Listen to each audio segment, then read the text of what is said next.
and play their European Cup on their own. Won't be European Cup without us, will it? The bloody Wogs Cup. Banning us out of Europe. They didn't want us banned out of Europe when Hitler was around, did they? Hey? It was all, hello, Tommy, and come over here, have a drink, Tommy, and voulez-vous, have a comment ce soir, Tommy, and come and liberate us. Now it's all piss off, Tommy, isn't it? We should have left them to Hitler, mate, that's what. He'd have given them hooligans. He'd have given them bloody football, all right. And I'll tell you something else.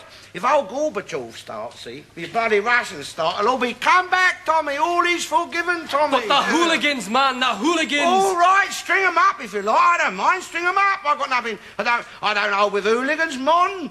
Don't hold with hooligans at all, but they are our hooligans, aren't they? They're our bleeding hooligans, and we know how to handle our own hooligans. Don't need a load of bleating foreigners telling us how to handle our own hooligans, do we? Mr. Garnett, will you come over, please? Is that you, man? I cannot understand my own language, John. Oh, oh.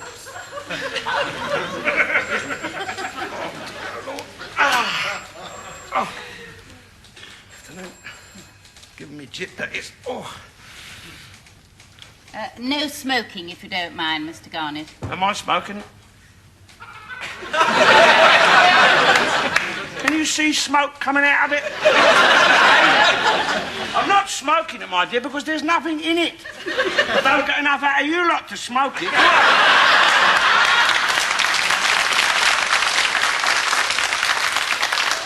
Your wife is incapacitated.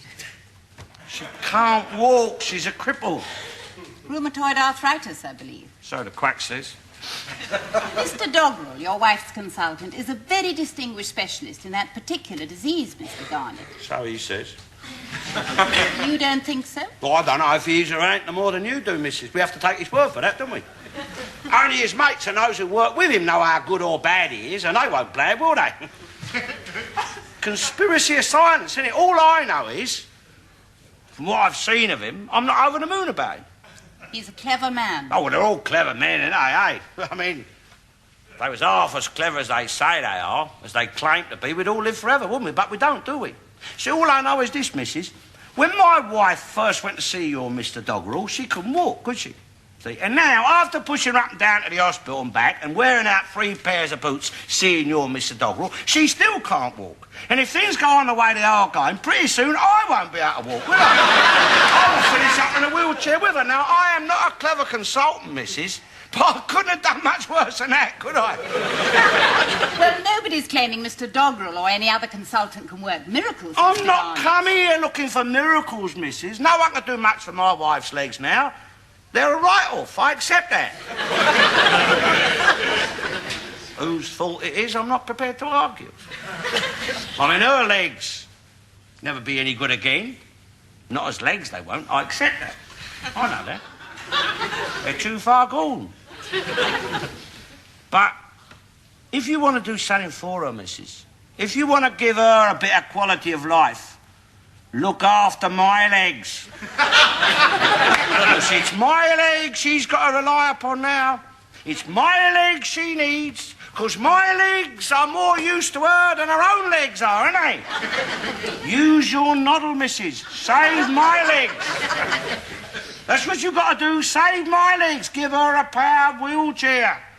Something I don't have to push. Something that'll save my legs. I'm sorry, Mr. Garnett. I understand your position and I sympathise with it. But unfortunately for you, I hasten to add, Mrs. Garnett is not incapacitated enough to qualify for a powered chair. Why not? Well, Because she's got me, ain't she? Hey? Her loving husband, her living relative. Bloody muggins, that's all. Listen, when I retired after 65 years of slog and paying thousands of pounds to you lot, I didn't bargain on getting a job harder than the one I retired from, the one I was too old to do. No. I didn't bargain on being turned into a bloody workhorse, tethered to a wheelchair for the rest of my life. You treat me like an unpaid social worker, you are. How would she be if she didn't have me, eh? A lot happier, I should think. Shut up. If Mrs. Garnett didn't have you, she'd probably qualify for a powered chair. Yes, but because I live with her. Because she's mine and I love her. I've got to push her, haven't I?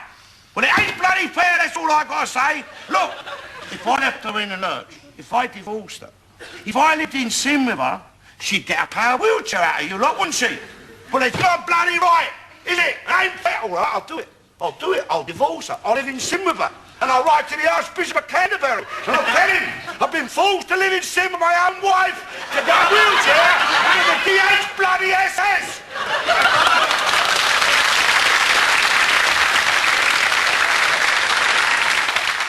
SS is right! Z, Kyle! Z, Kyle!